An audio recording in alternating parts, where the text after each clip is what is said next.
Yesu ashimwe cyane. Umuhanga umwe yaravuze ngo ikamisoma ukuntu yabivuze ngo we need to spend time ya Chronos preparing ourselves and engaging in Kairos. Ngo dukeneye kubaho igihe gisanzwe cy'imyaka isanzwe ngo twitegura twingencinga dushakisha uburyo twabamo muri Kairos. Dukwiriye kubaho igihe cy'iminsi gisanzwe cya Chronos. Imbaraga zacu, ubushobozi bwacu, ubutunzi bwacu, ibitekerezo byacu tubyinjiza, tubisunikira mu buryo twakongera tukabona Kairos, twakongera tukabaho mu bihe by'Imana yacu. Yesu ashimwe cyane. Umuntu ashobora kumarana namwe iminsi 5 akabara turimaranye namwe imyaka 3. Yesu ashimwe cyane. Kristo yabayeho imyaka 33 gusa. Ministeri ayikora imyaka 3 ariko n'uyu munsi isiramu kuko imbaraga ze, ibitekerezo bye, amagambo yose ye yamekingaga shuko aviva Kairos. Yashakishaga uburyo bwose yaba ngo nta kintu mvuga ntumvanye Data wo mu ijuru avuga, ntacyo nkora ntabonye Data wo mu ijuru avuga. Ibihe byose bya chronology yakoraga synchronisation, yabihuzaga n'ibihe Imana imushakamo. Agace kose k'igihe cye kakagira agaciro k'igihe cy'iteka, kakabaho eternellement. Hari icyo bita ligne de temps cyangwa se umurongo w'ibihe, sinzi uko bawita mu Kinyarwanda. Ligne de temps kuva muri infini ukaza muri 3 mu mwaka wa 4 mbere ya Kristo, mwaka wa 5 mu Kinyarwanda bawita gute? Umurongo w'ibihe. Ikibazo cy'ibihe nyine ntibisobanura neza ngo bitandukanye chronology na Kairos cyangwa se icyo gihe cy'Imana, le moment opportun, igihe cyiza kiryoshye cy'Imana. Iyo ligne de temps ibaho abantu bose bakayihuriraho. Umujura arapanga akavuga ngo ndajya kwiba saa 11 mvuyemo, undi akavuga ngo saa 12 muri niba ture saa 11 mvuyemo. Muri planning muri ligne de temps turasa. Ntabwo rero twebwe abakristo dukwiriye kwishimira cyane ko tugiye mu kindi gihe cy'umwaka, ariko nta nubwo byatubabaza, nta nubwo twabinigirete, nta nubwo twabisuzugura, kuko n'andi mahirwe Imana iracyatubonamo fitiri. Niba ikwemereye kujya 2018, there is a future. Hari fitiri imbere yawe Imana ikwemereye kujyamo, kuko hari abarangizanyije n'uyu mwaka. Ibihe tunyuramo rero biratandukanye. Ejo muri ku munsi wa 3 nari ndi Nyagatare ni mu gushyingura dufite ibihe by'akababaro gakomeye, ariko ndeba kuri message nkabona message umuntu aranyandikiye ngo utumiwe mu nama y'ubukwe iri bubera ahangaha saa 12 bwanjye. Turi gushyingura n'umupapa dukora nagize impanuka iteye ubwoba, apfusha abana be 2. Dufite imva 2 aho ngaho turi gushyingura z'abana batoya. I Buganda bari gushyingura sebukwe, wumvise inkuru yuko abana bagize impanuka n'agapfa. Umugore wari mu bitaro muri koma Faisal n'undi mwana. Umugabo ari kureba ari mu bihe bibi, ari gusunguza umutwe. Ngiye hanze nsomye mbona ngo inama y'ubukwe.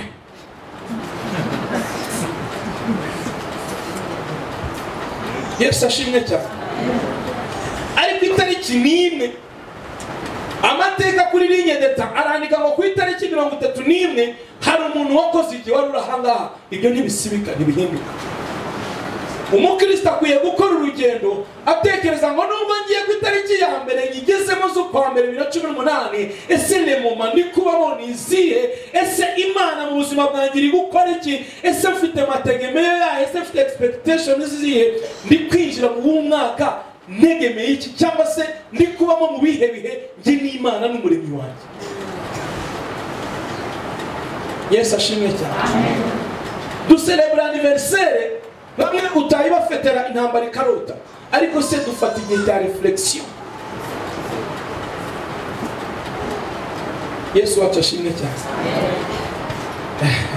Niba mwari mwateganyije kuza kurya inkoko isasita muyirye kuko ni bonane, ntabwo nshaka kubabuza guselebra.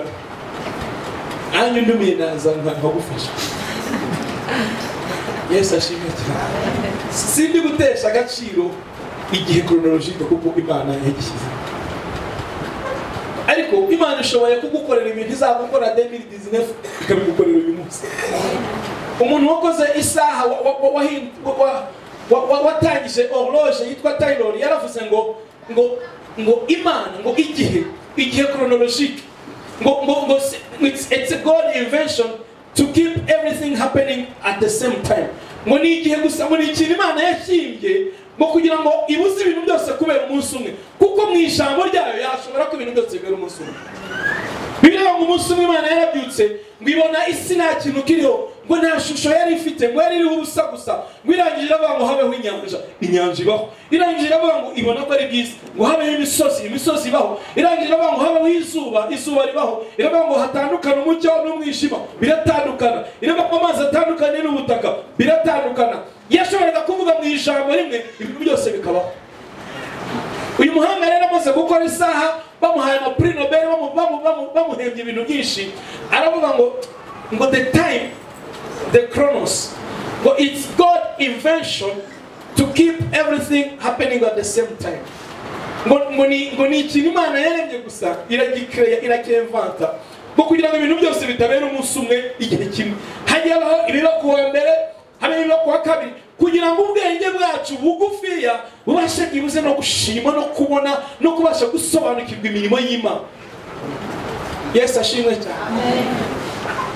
Imana ikora biratutangaza, none uwabimenye uko biri.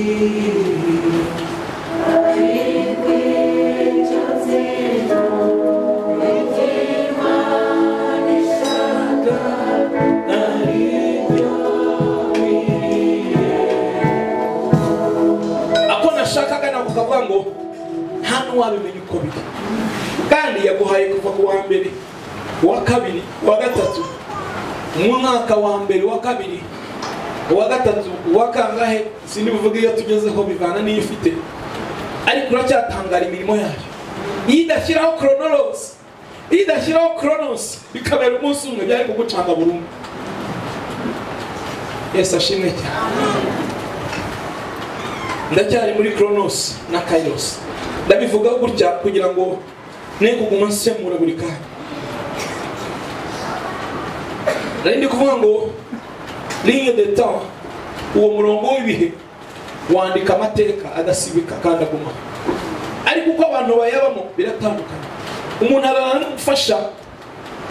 umufasha akaba ari kunyura muri kairos mu bihe bitandukanye n'umutware we. Umutware wari gutekereza ibindi, unakarira undadaseka, basangiye bari ibiryo bimwe, ibibazo bibareba ari bimwe, ibya banke n'ibindi, ariko mu mutima w'umuntu agira ibihe byo kugabanuka cyangwa se gupungukirwa, gucobora muri we, abandi bakagira ibihe by'ibara.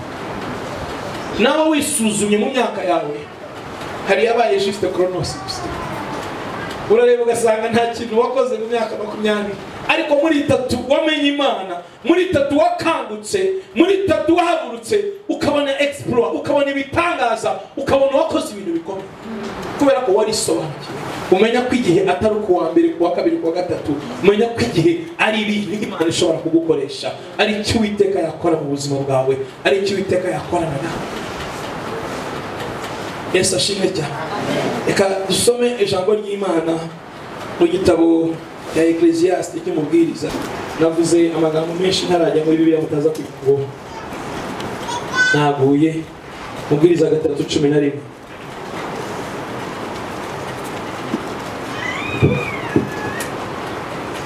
Gusa ikintu cyose yakiremye ari cyiza mu gihe cyacyo, kandi yashyize ibitekerezo by'igihe cy'iteka mu mitima yabo, uburyo umuntu atabasha gusesengura imirimo Imana yakoze. Amen. Soma n'umurongo wa mbere. Ikintu cyose kigenerwa igihe cyacyo, n'icyagambiriwe munsi y'ijuru cyose gifite umwanya wacyo. Imana kugire neza cyane. 11 yavuze ngo kandi yashyize ibitekerezo by'igihe cy'iteka mu mitima yabo, uburyo umuntu atabasha gusesengura imirimo Imana yakoze. Yesu ashimwe cyane. mu gifaransa bavuga ngo il a mis les pensées de l'éternité mu mitima yabo, dans leur cœur. Washyize ibitekerezo by'iteka mu mitima yabo, ngo kugira ngo umuntu agire gute, kuko umuntu atabasha gusobanukirwa gusesengura imirimo y'Uwiteka. Les pensées de l'éternité cyangwa se eternal thinking ni ibitekerezo bikwiriye kujyana na buri gihe cy'umwaka, buri gihe cya chronology Imana ikwemereye kwinjiramo. Yesu ashimwe cyane. Uko igihe cyavansa, uko igihe gitera imbere, Imana yashize ibitekerezo by'icyo gihe mu mutima wawe kugira ngo habashe kuba gusesengura gutandukanye n'uko wakoresheje ejo hashize. Yesu ashimwe. Ntushobora gusesenguza experience y'umwaka ushize ngo uyisesenguze ibigiye kuba muri 2018. Yesu ashimwe. Il a mis les pensées de l'éternité dans les cœurs de l'homme. Weshize ibitekerezo by'igihe cy'iteka mu mutima wawe. Hejuru babanje kuvuga ngo ikintu cyose yakiremye ari cyiza mu gihe cyacyo. Nosiyo y'igihe ni ngombwa cyane. Yesu ashimwe cyane. Asafu kuba indirimbo abantu barayishimiye mu cyumweru gishize, ntibivuze ko bayishimira uyu munsi. Buri munsi mukeneye gushaka mu maso y'Imana ikabaha indirimbo ijyanye n'Imana ishaka gukora muri icyo gihe. Ntabwo ari uko abantu bishimiye rya jambo, ntabwo ari uko abantu bishimiye ko basuye ubushize. Uzabasura kabiri bavuga kugira umutima mwiza, nuza gatatu ubarambire. Bavuga ngo hari icyo ashaka. Ikintu cyose ugiye gukora, saba Imana ikubwire ko ari igihe cyacyo.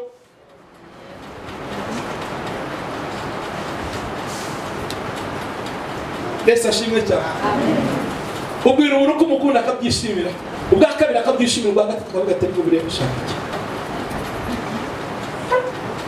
Ugomba kumenya igihe cyo kubwira abantu n'igihe cyo gukora utababwiye, n'igihe cyo gukora utabavugishije, igihe cyo gutangaza ibyo wakoze n'igihe cyo gukora ugacicika. Iyo bitari mu gihe cyabyo bitangaza bati ni ubwibone, ariko ari mu gihe cyabyo urabitangaza kugira ngo Imana iguhuze n'abandi bantu yashyizemo iyo misiyo, bakwegere mwagura ubwami bw'Imana. Rero gufata ikintu kimwe kavuga ngo bizabikora bucece, urakupa connection n'abantu Imana igomba kuguhuza. Ariko kubitangaza gusa ubwabyo nabyo Imana itabigutumye nabwo hari ikibazo.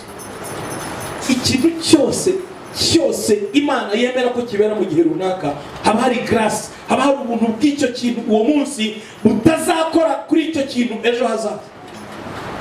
Ni ngombwa ko nk'abakristo bari macuwa bakuze tugenda muri chronos, tugenda mu gihe chronologique, ariko imitima yacu iri sensible mu gihe cya kairos, mu gihe cy'ubumana, mu isaha yo gukora kw'Imana. Yesu ashimwe cyane. Hari umuntu turi kumwe, uzamura ikiganza.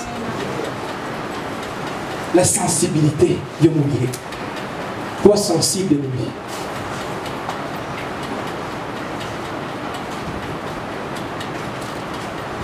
Il fait toutes choses belles en son temps. Ngo ikora ikintu cyose ari cyiza mu gihe cyacyo. Gisubiramo atari igihe cyacyo abantu bakwiye kugura igihe cye. Yesu ashimwe. Amen. Nabaye mwene Asafu imyaka myinshi. Hari indirimbo twakumvaga kubyina, sindi bivuga basanga namwe muyikora. Noneho abantu bakayikunda cyane, tuyihozamo twe tugitangira zayo ni 2005 i Butare. Tuyihozamo tukayibyina amezi atatu arashira. Dukora inama n'abasaje bo mu rusengero, baratubwira ngo ku murongo w'ibyigwa ari ibintu bibiri. Iya ndirimbo mwiretse kubera ko yabaye akamenyero, yabaye idini. Nimugishakisha mu maso y'Imana, nta kintu kitubwira muhagara hariya tukamenya ikigiye gukurikira. Yesu ashimwe. Cya kabiri cyari ukurwanira mikoro, hano sinya mbibona icyo gihe kuko twari tutarakomera, tutaragira discipline. Iyo bavuga ngo bazafize imbere twazaga twiruka. mikoro zabaga ziteretse ahangaha barabitubuza nabyo. Ordre du jour uyu munsi yari ibyo bintu bibiri kandi tugoto teri migezweho ni iyihe twahatwitse tuzi ngo abantu barayikunda, abantu bashobora kuyikunda Imana ntiyikunda. Yesu ashimwe cyane. We love it to choose balance. Hallelujah. To everything there is a season. Ku kintu cyose hari season. Iyi ni ya verse ndi gusoma Ecclesiastes cyangwa se Umubwiriza 3:1. To everything there is a season and a time to every purpose under the heaven. Ngo kuri buri kimwe cyose, to everything there is a season. Reka nanjye nongera ngo to every chronological time there is a season. Kuri buri gihe cyose cy'isaha cy'umunsi hari season. Yesu ashimwe cyane. Bakoreye banki, bakora ibikomeye, bakora overtime, ntibakwibuke. Umunsi umwe wicariye mu rugo baragutelefona nta kintu wakoze baguha promotion kubera ko sezo y'Imana yari yamanutse. Si ukurara amajoro, si ukuvunika, ahubwo hari igihe umutima wawe wanejereje Imana gusa promotion zigusanga muhira. Yesu ashimwe cyane. To everything there is a season and a time to every purpose under the heaven. Yes, ashimwe cyane. Katujye muri Yobu bisobanura neza kundusha. Yobu 14. Yobu yarabayeho ibihe byose, abaho ibihe byiza, abaho ibihe bibi. Niba hari abantu nkunda muri Bibiliya cyane nkunda gusoma ni Yobu na Paulo. Ni abantu babaye muri experience z'ibintu byinshi. Yobu igice cya 14 ni verse ndende kiretse musomye inkuru yose wenda mukageza mu kuri umurongo wa 10, ariko ndasoma nihuta. Aravuga ngo umuntu wabyawe n'umugore, murongo wa mbere muri Yobu mwahageze 14. Aravuga ngo umuntu wabyawe n'umugore arama igihe gito kandi cyuzuyemo mu ruho agakenyuka. Icyo nicyo umuntu udafite Kristo, chronology ni ikimumarira. Umuntu wabayeho aserebra chronology gusa, umuntu wabayeho yishimira ko umwaka urangiye akaza undi, umuntu wabayeho ashyira imbaraga uku kwezi kurarangiye tugiye mu gukurikiye umwaka utaha nzakora ibi, reka nkore cyane mbike amafaranga azangeza mu gihe iki n'iki, reka nite kuri ibi nige cyane nzakora iki, reka ndunanye amafaranga nzakora iki. Ibintu byose akaba yiteganyiriza ariko adashyiramo Imana, nta Mana irimo. Umva uko Yobu amuvuga kandi yo bahumekewe n'Imana. Yesu ashimwe cyane. Amen. Umuntu witaye kuri Kronos gusa. Aravuga ngo umuntu wabyawe n'umugore arama igihe gito kandi cyuzuyemo umuruho agakenyuka. Avuka ameze nk'ururabyo maze agacibwa. Abyuka bamuririmbira, abyuka bamuteguriye ibi bintu byose, imyenda, baby showers, kugira ngo ubu sigaze kora zibihishe, ariko barazikora. Hari n'ababipfa bridal shower n'ibintu byinshi abadamu n'abakobwa batuzanye bazanye, ariko si bibi. Babyuka ameze nk'akarabyo maze agacibwa, ahita nk'igicucu kandi ntame. Mbese nawe umuntu umeze atyo warushye umureba? Umuntu udafite Kristo, umuntu ubayeho gusa kuko kuwa mbere hageze, kuwa kabiri, kuwa gatatu, udafite ibyiringiro bifite ubugingo, mbese uwo muntu warushya umureba? Bibiliya ngo havume wiringira mwembi. Arakomeza akavuga ngo mbese ngo cyangwa nkanjye washyira mu rubanza, ninde wabasha kuvana igitunganye mu kintu kizima mu kintu cyabera? Ntawe. Ubwo iminsi ye yategetswe. Aha turacyavuga mu gihe chronologique cy'umuntu amara mu isi, muri Kronos, ngo igihe cye cyategetswe. Abaza gusoma izindi version zitari Kinyarwanda zibisobanura neza.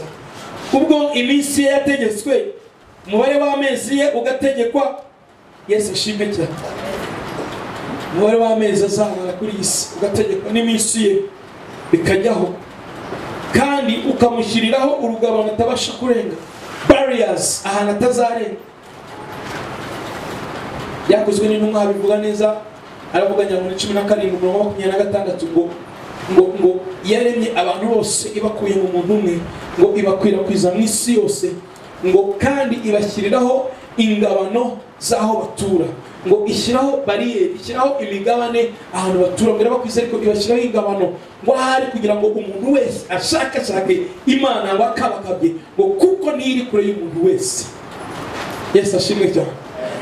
Ndacyari muri Yobu aravuga ngo kandi ukamushyiraho urugabano atabasha kurenga. Reka dusome kuri 7 niho nashakaga cyane, hararyoshye. Iyo bamaze kuvuga uwo muntu, avuze umuntu wo muri Kronos, arangije ajya mu kindi gice cyangwa se mu yindi dimension, 7 aravuga ngo erega hari n'ibyiringiro. Bira mugenzi wawe erega hari n'ibyiringiro. Nubwo twinjiye muri bonane, nubwo chronology ikomeza, ariko hari ibyiringiro. Agiye gusobanura difference, agiye kuvuga ikinyuranyo cy'umuntu uba muri Kronos irimo Kairos. Ibintu birimo bya hose nyinshi ariko mwihangana. Yesu ashimwe cyane.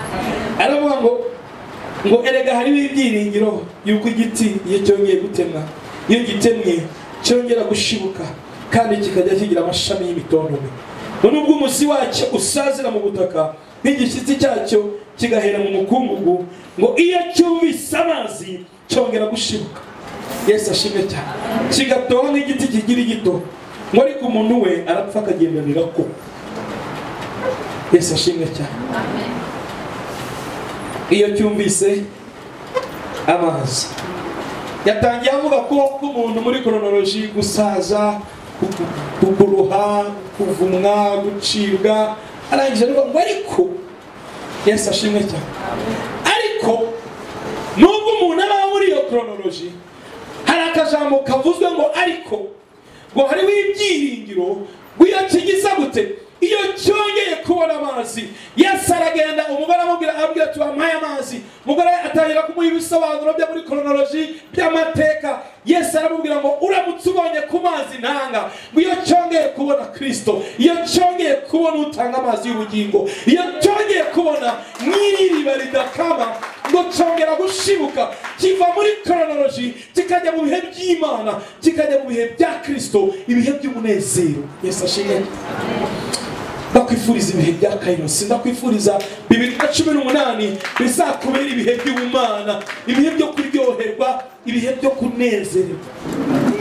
Iyo cyongeye kubona amazi, ntabwo ndi bwigishe ku mazi kuri Bibiliya ikivuga ku mazi y'ubugingo cyangwa se isoko y'amazi y'ubugingo, ariko Bibiliya yavuze ngo iyo cyumvise amazi.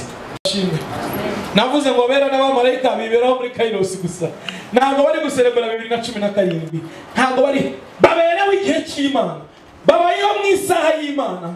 Aha ngaha bavuze ngo nta limite, bavuze ngo umuntu ashyirwaho ingabano imyaka atazarenza. Nation zini no bahanga bakadushyiriraho age limit, bakakubwira ngo esperance de vie, niko bayita life expectation, life expectancy, ngo ibaze kugushyiraho oh Kristo ni mwiza, ntabwo aba limite mu gihe, ntabwo atangirwa n'imyaka. Bibiliya ngo no mu rupfu arakomeza. Bibiliya ngo mwene ibyo byiringiro tufite nk'igitsika mutima, ngo kitwinjiza hirya y'abamwenda, kitari limite muri ta, kitari limite muri espace, kidahagarikwa n'ibihe, kidahagarikwa n'ahantu. Yesu yinjira hose, yinjira mu mutima w'umuntu ufunze, yinjira mu nzu z'imbohe zigakinguka, yinjira muri menopause abantu bakabyara. Ntabwo ibintu abantu bagushyiriraho, ntabwo Yesu akora muri chronology, ntabwo Yesu agendera mu gihe cy'abantu, agendera muri chronology. Sara niyo ari kubona umwana, kuko igihe cyategetswe cyari cyarangiye, vuga ngo cyari kikubye kabiri, 45 fois 2. Yesu ashimwe cyane. Ariko Yesu kuko agendera muri Kairos, abamarayika bakorera muri Kairos. Iyo yavuze ngo kiraba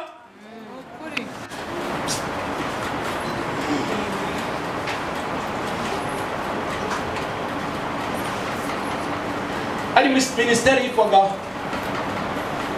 Ministration Travail Social Genocide ikirangira. ngira ngo yewe na pipi umugabo niba nkabyibuka neza. Noneho hari raporo yayo yasohoye ivuga eta y'ubutaka, ivuga sinigeze nsoma Karongi icyo gihe, ntabwo nari mazi cyane, ariko nasomye ubutaka ukuntu igenda ivuga ubutaka bw'inyamata, ivuga za Maraba biriya bice by'imisozi y'Ibutare, ivuga ukuntu busharira, ivuga ukuntu nta kintu cyahera, ivuga ukuntu bitameze neza, ivuga ko nta kigenda, ivuga ko ibintu bimeze nabi. Njya kumenya gutangira gusenga,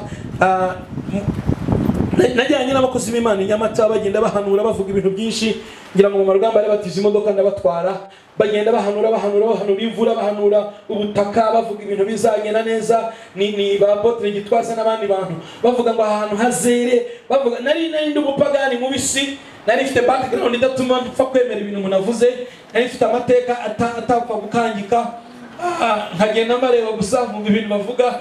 Uyu munsi Nyamata nkareba ibiti bihateye, nkareba amashyamba, nkareba imigezi, nkareba inka, nkareba avuga ni Imana ntabwo kamba na sezo, ntabwo ibintu abantu banditse muri raporo wowe bigukanga. Yesu ashimwe cyane.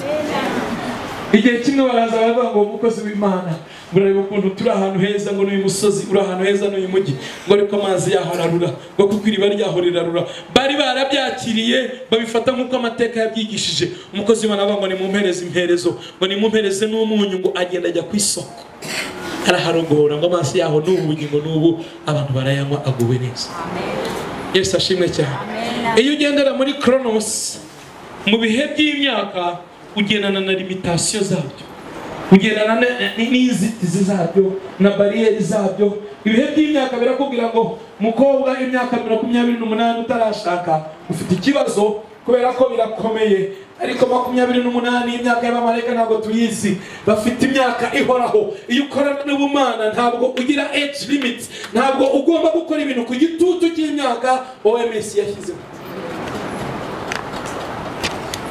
Yesu ashimwe cyane. OMS ni ikigo cy'isi gishinzwe ubuzima, kandi nyiracyo ararwara agapfa, ugikuriye ararwara agapfa,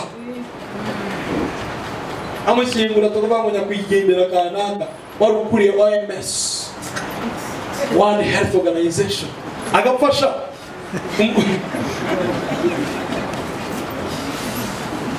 Prix Nobel de la paix muri farumasi yanyimye imiti avumbura kanseri. Iyo ugiye muri university nako mu kigo cya Swede cyitwa Nobel Museum, ni musée y'abantu bavumbuye Prix Nobel, urabona umuntu wavumbuye molecule ya kanseri, ubona we yapfiriye n'itari yapfiriye.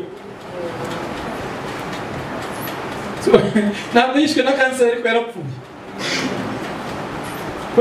kubera ko imbaraga zimutegeka nizo muri Kronos, nizo mu gihe cyashyizweho. Yesu ashimwe cyane.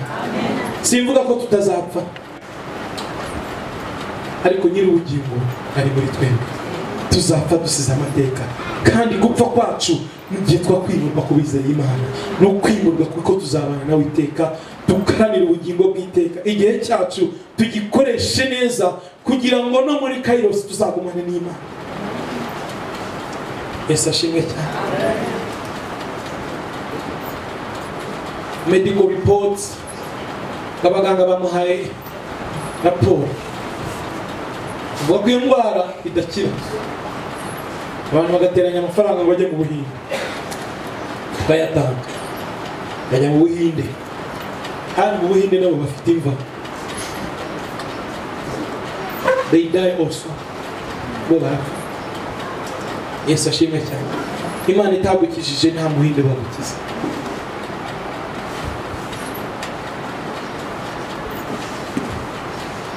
Reka twite kuri Kairos, reka twite ku gihe cyacu mu bumana.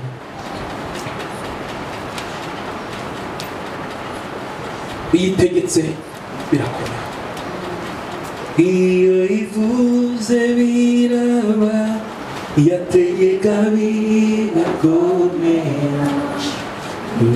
ijambo rya nyuma muri njye.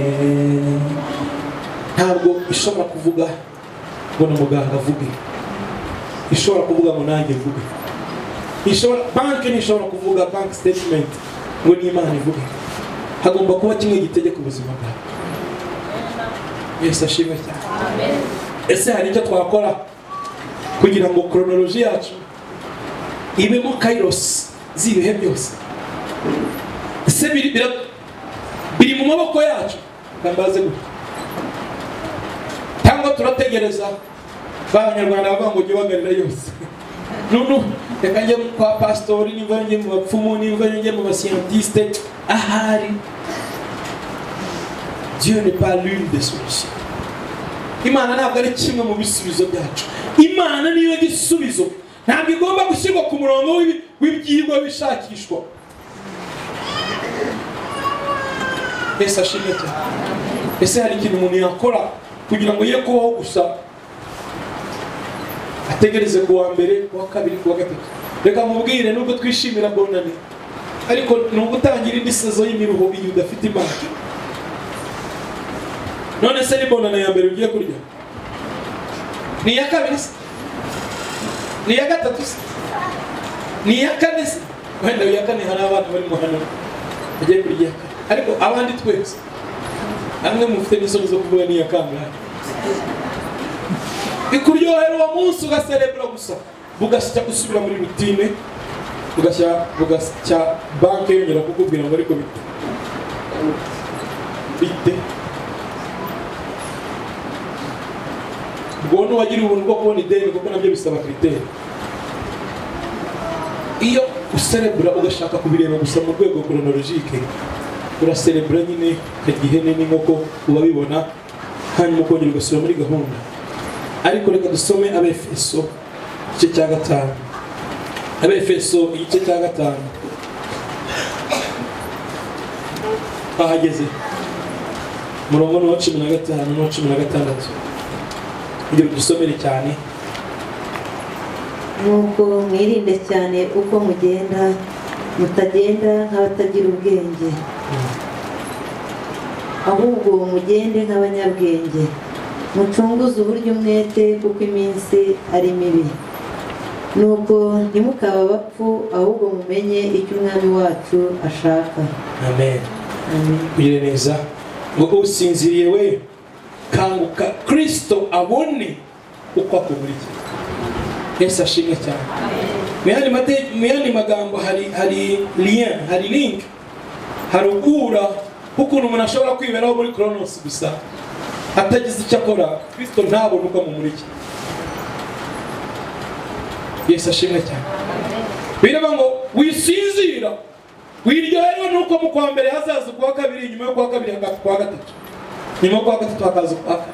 Araba ngo yewe usinziriye we, ngo mwite cyane ku migendere yanyu. Niko Bibiliya isobanura ngo nicyo gituma bivuga ngo usinziriye we kanguka uzuke, Kristo abone uko akumurikira. Nuko mwirinde cyane uko mugenda, uko mubayeho muri aya mezi, muri uyu mwaka, ngo kugira ngo Kristo abone uko akumurikira. Ngo ducunguze uburyo umwete. Iri jambo mu kirimi cy'Ikigiriki bavuga ngo buy up at the marketplace, ngo guri igihe bakireba nka asset, bakireba nka commodity, nka produit, ngo buy up the time, ngo jya ku isoko ugura igihe.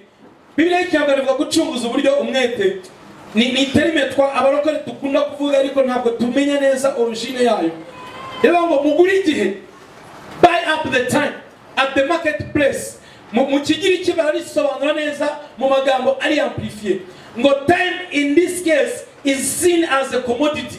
Ngo igihe bavuga ngaha ngo kirarebwa nka produit, nka commodity, nk'ikintu kiri ku isoko ugomba kugura kuko ni icy'agaciro kari. Ngira ngo niho abongereza bakuye kuvuga ngo time is money, cyangwa se igihe n'amafaranga. Ducunguze uburyo umwete. Hari abantu bakubwira ba successful, abantu babanesheje, babatsinze kubyino si gusa, akakubwira ukuntu akora, ukavuga ati safite amasaha 27.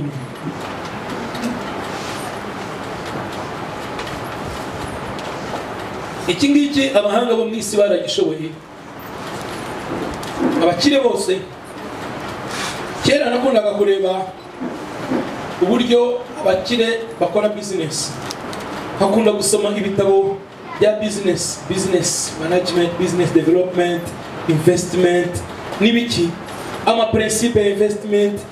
Hari ibyo niga, hari ibyo nigisha, hari ibyo nirirwamo nkora, ariko nza gusobanukirwa ko ibahanga riri mu kuntu bakoresha igihe cyabo. Nujya usoma abahanga bakomeye bageze kugira, ntukareba uburyo b'investishije cyane, jya ureba uburyo how they use their time, how they spend their time, uburyo bamara igihe uzasanga butandukanye n'uburyo wowe ukimara. Yesu ashimwe cyane. Abo bagabo bose baza mu Rwanda babanditse ibitabo bikomeye, nahinduye uburyo bwo gusoma, ndeba uburyo bakoresheje igihe cyabo. Yesu ashimwe cyane. Banye n'abacuruzi cyane bakomeye mu kazi nkora, bose ikintu baboneyeho barazinduka. Iyo bava bakagera barazinduka,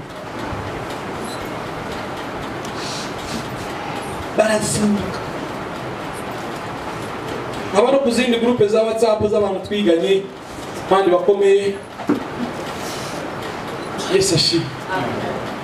Batangira kwandika saa 3 saa 4 bavuga ngo zibaje ngo bavuye mu Kinya, ubona babirata cyane, ishimye ko bavuye mu Kinya. Hanyuma ku mugoroba bakaza kugushaka ngo umugurize 15,000 yo kwishyura inzu. How do you spend your time? Ese igihe cyawe ugikoresha ute?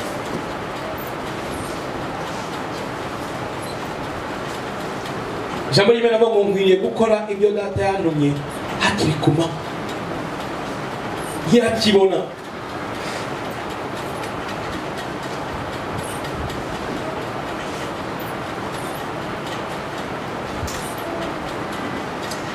Isimeza buri 31.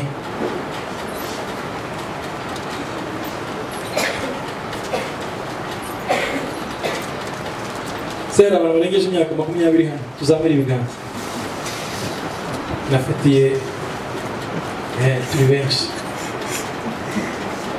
Yaba nayo urupapuro n'ikaramu ngo dukore evaluation, uretse kugitakaza kugipfusha ubusa igihe, hari no kutakigirira igenamigambi.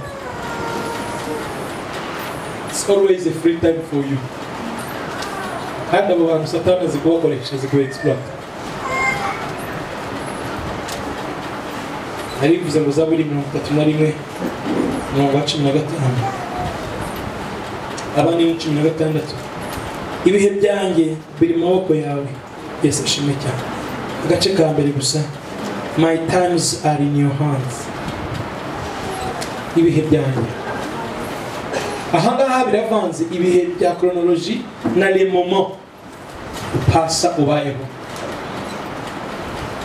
Dawidi ubundi yari umuhanga muri description y'ibintu, mu gusobanura ibintu.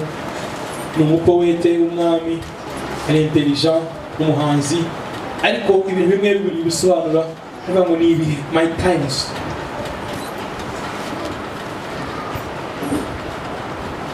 Hari abantu batategura ibihe byo kugirana ibihe byiza n'Imana, ugasanga gahunda ze zose ziri busy. Igihe atari busy akaba aruhutse atabishaka, aruhutse atateganyije kuruhuka kuko aguye agacuho, agwa mu ntebe akayimaraho amasaha 2, ariko bitateganyije. Kaza kwitura ku gitanda akaba aragiye amasaha 3, ariko mu by'ukuri atabishakaga, atabiplaninze, kuko igihe yagiplaninze nabi umubiri urahagarara. Sanga umuntu n'umuyobozi ukomeye ariko nta time n'urugo n'abana. N'abanyarwanda niba byumva neza, nanjye ndabigerageza nyashwana n'abantu, nkamubwira ngo kuwa gatandatu ndi mu rugo, ati se ko twashaka tujye muri gahunda, nkambwira iri atariki samdinzirirwa mu rugo. Bose ko numva se nta gahunda ufite wanze tukagira, nkambwira iyo ni gahunda. Ni gahunda yo kwirirwa mu rugo, ntabwo wanyumvise neza. Ni gahunda yo kuguma mu rugo n'urugo rwanjye. Kuko numva uri free, bamwe bakavuga ngo urirata, bandi bakavuga ngo ujye ubareka bavuge, gifata gahunda yo kugumana n'urugo. Ibe gahunda. Ariko umuntu akubwiye ngo muri ko twari dukora inama ngo kuwa gatatu ngasi kuwa gatatu ko nzataha kare. Uri nisoko numva uri free. Gupasa igihe n'urugo rwawe n'abana bawe, it's not a free time, it's a planned time. Ni gahunda ipangwa igakirwaho. kuwa gatatu ndi bwiyirize, kuwa kane ndi bwiyirize, ntabwo ndi bwitabe telefoni, ndayifunga kuko mfite gahunda iyihe yo gusenga, yo kubana n'Imana. Ntabwo igomba kuba ibisigara. Yesu ashimwe cyane. Icyumweru kirashira, ikindi kikarangira, ibihe byawe byipanga gusa, byikora. Uragira ngo Imana izaze nk'impanuka. Imana ntabwo isa nk'impanuka mu buzima bwawe. Ugomba kuyishaka, ukayishakana umwete. Bireba ngo abanshakana umwete bazambona. Bireba ngo Imana ninegurizwa izuru. Umupapa umwe kugira ngo mama yatwiganiye kunegurizwa izuru, sinzi kumwigana, ariko bako n'abanyarwanda bakubwira ngo bintu cyangwa bashiki bacu barabituje ngo nubone ko baneguza izuru nyine mwe ariko atari ko wambaye neza yamara guhindura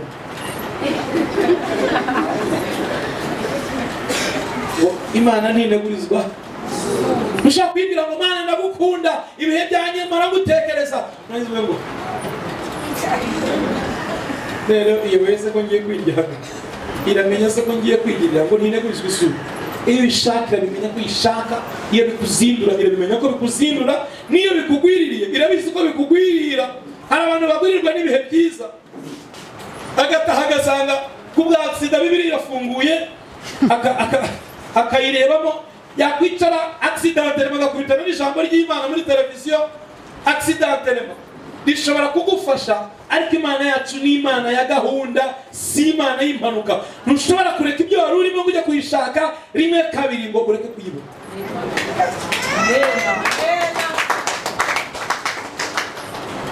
Niba abantu bashaka Imana, ukabona bafite amavuta, ukabona bafite igikundiro cy'Imana, barara amajoro bashaka Imana,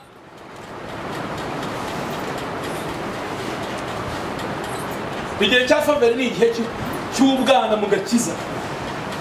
Ugikizwa ukavuga ibintu bikaba, ukwiryamira bikaba, ugasenga bikaba, wareka gusenga bikaba, tangira ube macho mu gakiza. Uzamenya ko Imana ishakishwa, igakorana n'abantu bari ready gukora, n'abantu bazi gufata mu masaha yabo y'umunsi bakavuga ngo aya ngaya ni ay'Imana.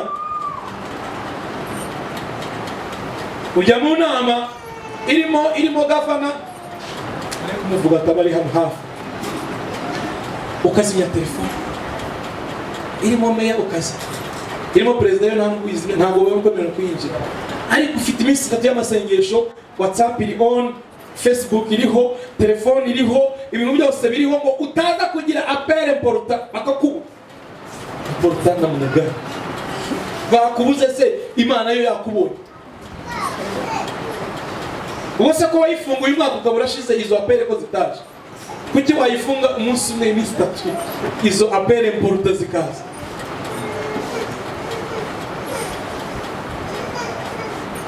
Yesu ashimwe cyane. Amatelefoni yacu azakoze, hari message ziri automatique zikora, baguhamagara telefoni bayarateganyijwe in meeting, busy, nta namwe bigeze bateganya in prayer, kubera ko bazikora ntabwo babyitaye, ariko ushobora kubyandikaho cyangwa se ukavuga busy gusa. Tumpe sifa Bwana Yesu. Hallelujah. You have to make time. Ugomba gukoresha igihe cyawe ukagitegura, ugashyiramo icy'Imana, ikamenya ko irimo, ikamenya ko uri muri gahunda zawe, ikamenya ko ibamo. Ibi nibyo Dawidi yavuze ngo my times are in your hands. Ibihe byanjye biri muri wowe, biri mu biganza byawe Kristo. Reka 2018 uyigenera igihe, niyo utangire ku gihe gitoya gishoboka, ariko icyubahirize cy'Imana. Niyo yaba isaha imwe ku munsi, niyo yaba iminota 15 ku munsi, ubyubahiriza, isi bimenye, umutware wabimenye, umufasha wabimenye, abana babimenye. Iyo saha ntabwo witaba telefoni, iyo saha nta muntu uza kugusakuriza. Uyubahirize, wige kubahiriza igihe cyo cy'Imana, uzareba ukuntu kairos yiyongera mu buzima bwawe, ibihe by'agaciro mu buzima.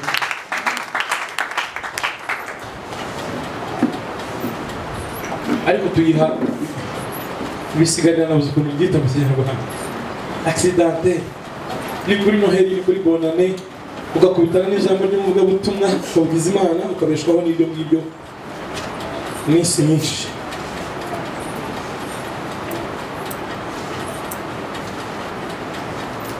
Umwuka wacu ubeshejweho n'ijambo ry'Imana, ubeshejweho n'ibyo kurya by'umwuka.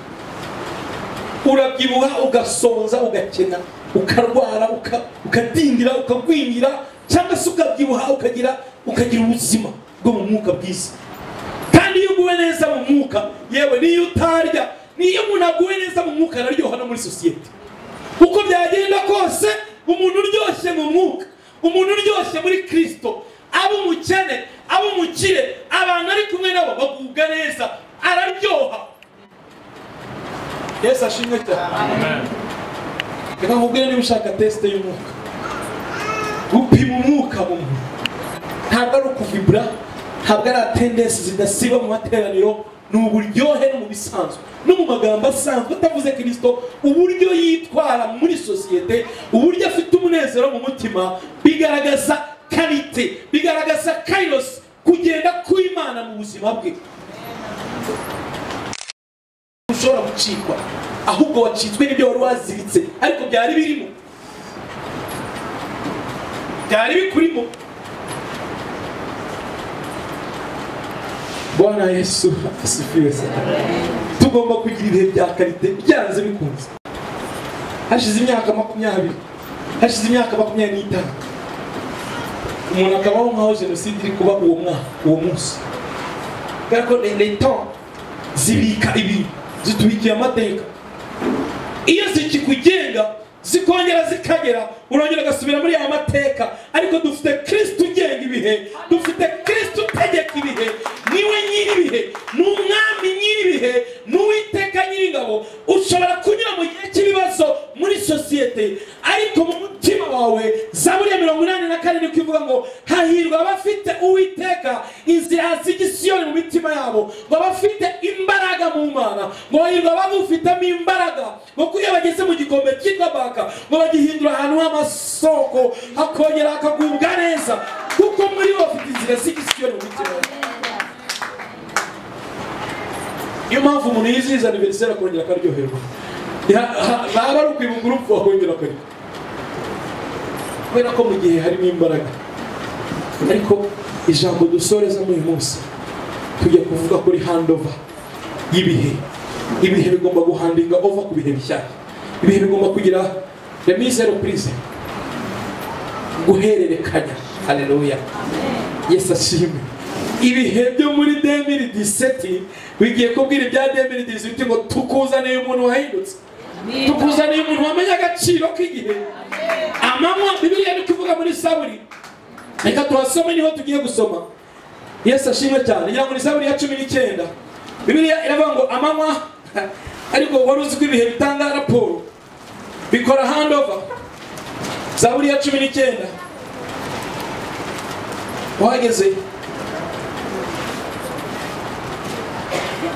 Zaburi ya 19 yenagezemo namwe mugere muvuga vuba.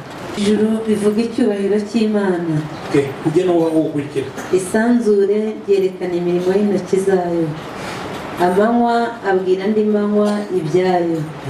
Ijoro ribimenyesha irindi joro. Imana kugire neza cyane. Yesu ashimwe cyane. Ngo amanywa abwira andi manywa ibyayo.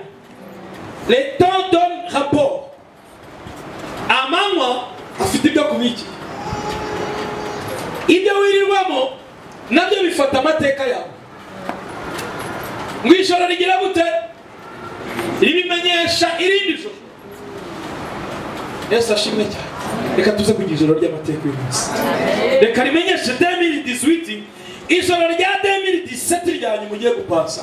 Reka rimenyesha andi majoro y'umwaka utaha, ritange raporo nzima, rivuga ngo uyu muhaye. Ese ijoro ryawe uyu munsi riraza gutanga raporo ki muri 2018? Kubona raporo zitanga. Ese wowe ku manywa ni wowe mu ijoro? Ese wowe mu bantu benshi ni wowe wenyine? Nubwo abantu batabimenya, ariko ibihe bitanga raporo. Nubwo abihisha abavandimwe n'abashumba n'abagi, ibihe bitanga raporo. Yesu atashimwe cyane. Imana iyo ibishaka ntabwo twari kugera muri 2019 18 ariko byihuse. Yesu ashimwe. Ngo ni garanti ko 2019 ndi muto. Sinzi nk'aho. Yesu ashimwe cyane. L'utilisation des temps, uburyo dukoresha igihe bigira agaciro ko muri icyo gihe, ariko bakagira n'agaciro ko mu gihe gikurikira. Les moments uko spending igihe cyawe Imana ibishyize mu biganza. Sinzi neza niba ntaho bihuriye kuba umuntu yarama undi ntarame. Sinzi niba hari ihuriro, ariko nibaza ko igihe gikoreshejwe neza Imana yacyongera. Yesu ashimwe cyane. Abigera yaravuze ngo sizapfa kugira ngo, iyo ufite kugira ngo, iyo ugifite kugira ngo, iyo muri we hakirimo kugira ngo kurama kuraza. Ariko se niba uzarama kugira ngo ubeho nk'uko n'ejo byari bimeze, kugira ngo uri mu kwa mbere utegereze ukwa kabiri, n'uri mu kwa kabiri utegereze ukwa gatatu gusa. Yesu wacu ashimwe cyane. Dawidi arandika nanone 90. Dawidi akunda kuvuga cyane ku bihe muri Zaburi 90:12 ngo so teach us how to number our days, kutwigishe kubara iminsi yacu. Zaburi 90:12.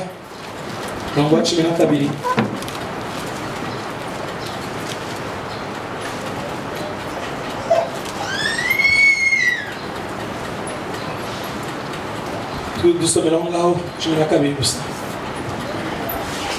Utwigishe kubara iminsi yacu, uburyo butuma dutunga imitima y'ubwenge. Teach us to number our days, that we may apply our hearts unto wisdom. Ngo kugira ngo twapplying imitima yacu, kugira ngo imitima yacu ikoreshwe mu buryo bw'ubwenge. Utwigishe kubara iminsi. Yesu ashimwe. Kubara iminsi ni iminsi isanzwe muri chronology. Utwigishe kwizihirwa bonani, utwigishe kunezerwa bonani, utwigishe kubara umwaka twigiye kwinjiramo, ariko kubw'impamvu kugira ngo imitima yacu ibashe kubaho ubwo buryo bw'ubwenge, kugira ngo tubashe kuba muri kairos y'Imana. Yesu ashimwe cyane.